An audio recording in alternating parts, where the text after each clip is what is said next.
occupation and repression in the city.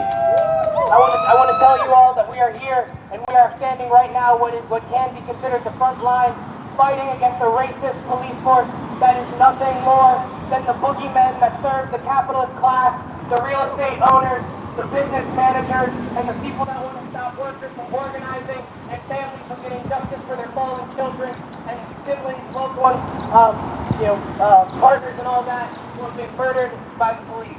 I also want to talk about how Baltimore police has a history of corruption.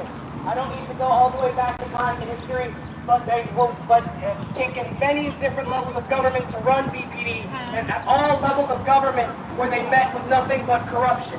And now with the city now reclaiming control, we are still seeing this corruption. It is a root issue with policing, and it is a root issue with how Baltimore is set up. The police defend the redlining. They defend the occupation of black communities. They defend the disinvestment in black communities. They defend black workers from organizing.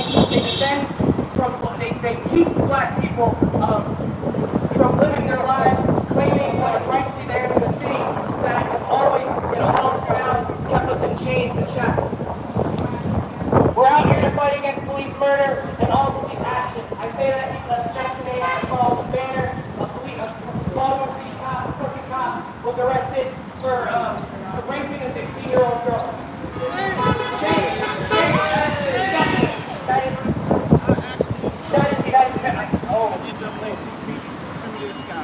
Yeah, we are here to show the people that there is a fight back, and that the fight back starts with every one of us, whether it's standing on the picket line, whether it's chanting, whether it's talking to people about the news, whether it's organizing with the People's Power Assembly or any other group, whatever. We are here to show that there is a fight back, and all it takes to fight back is to stand shoulder to shoulder with your brothers and sisters against the color line that BPD wants to keep in place. They want to keep us divided by race. They want to keep us divided by class. And the only way to break that, to abolish BPD, to abolish racism, and everything like that, is to break those class barriers, stand in solidarity with your class siblings on the picket line, whether it's at a protest.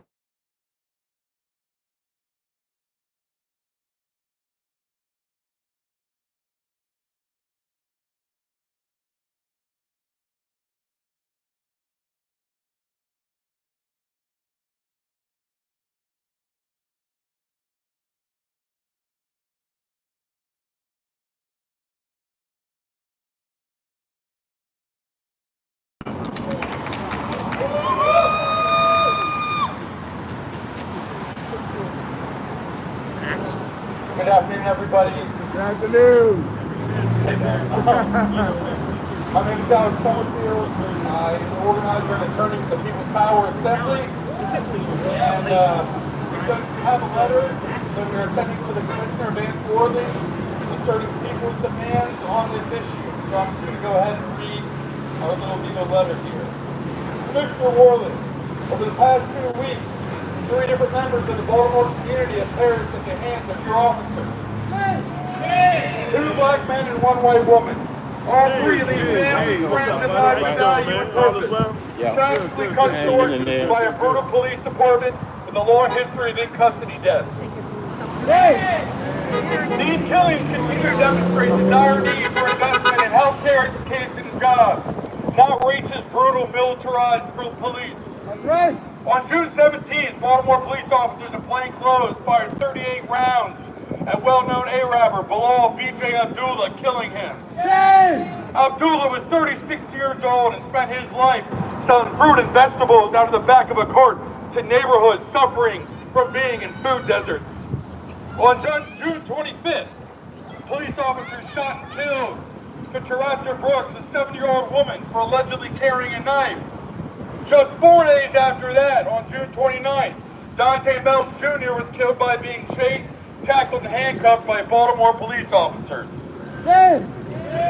All 3 of these individuals are reported to be dealing with mental health issues at the time they were killed. Actually, that they were murdered. Baltimore police, public relations, and the media have tacitly used this to imply that the police's conduct in all 3 situations was justified. Nothing could be further from the truth.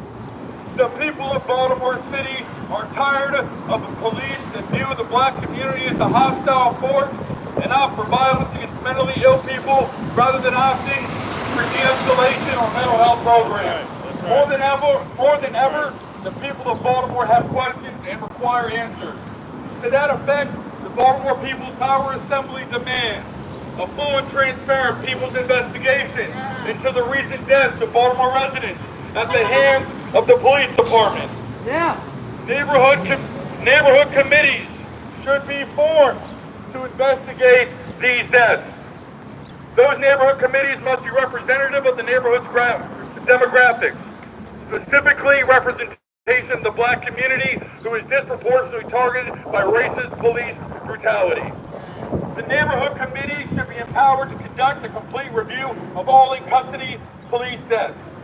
Once that investigation is complete and the neighborhood committees have provided recommendations, the neighborhood should retain hiring and firing power over the police that are patrolling their neighborhood. That's right! And immediately, the Baltimore Police Department should remove all officers from employment who have histories of brutality in their record. Yeah! We have two more final demands. First, again, the Baltimore Police Department has to prohibit the practice of officers wearing plain clothes or using unmarked vehicles like when they murdered B.J. Abdullah. And finally, the Baltimore Police Department will expand mental health crisis intervention services immediately. No justice, no peace, no racist police. Thank you so much. Thank you, Alex. Okay, next coming to speak is Ms. Joyce. Thank you. I'm going to be really quick here. My comrade summed it all up. No justice, no police, no peace, no racist police. On June 24th, another man who was suffering from an apparent mental health crisis was killed, absolutely murdered. We're going to have to do something about the things that are going on in Baltimore. Alec read the list of demands, and I just want to add that I think the police commissioner should resign. The police commissioner should resign. Resign, resign, resign. We need to have some thick demands, some concrete demands, and we do, Alec, read all of that. And once again, no justice, no peace, no racist police. Yeah, it is right there. Thank you. Next speaking is Andrew. Really, I'm just going to close this out because the weather's supposed to start getting bad again. I'd like everybody to get safely home. But we're the People's Power Assembly. This is the kind of fighting we do. If you want to join us, if you're interested, come talk to any of us. We meet every Wednesday at 6 o'clock. What may happen tomorrow is we meet at 6 o'clock, and then we're going to be back here because the West Wednesdays Coalition, the coalition that was built around Tyrone West, they're going to be back here for, they've been doing every Wednesday protest ever since Tyrone was murdered by the police. We're going to come join them back here tomorrow. Otherwise, keep in touch with us. This fight needs to keep going forward. We're sending this letter to the police commissioner, and we're going to still continue fighting on these demands because we know they're not just going to give it to us. Justice must be won. It's not granted. So the number one thing, let's get organized, let's stay together, and hopefully we'll still see people at our meeting tomorrow or back here. Everybody take care, get home safely. Thank you, yes. See, my girlfriend is...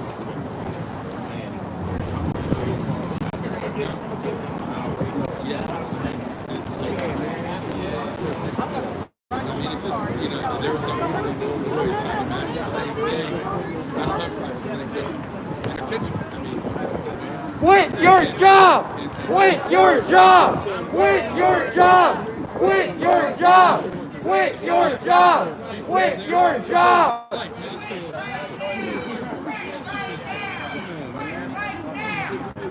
Woo! Woo!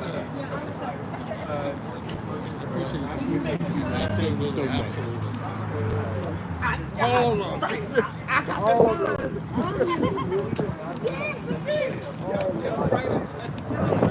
How you doing? I remember you. I always talk to you. I'm Larry, the uncut news guy. Yes, I'm not. I Younger know. people, they're Right, I know, but you the one who organized. Still got talking all about. There's a lady. Yeah. I know. Yeah, All right, y'all. That's it. We out. I believe it's 6:52. It's 6:53 Eastern Standard Time. And once again, they send a message. 53 minutes. I'm Larry Wild reporting news live in Baltimore City. My number 443-832-0375. 443-832-0375. I'm out.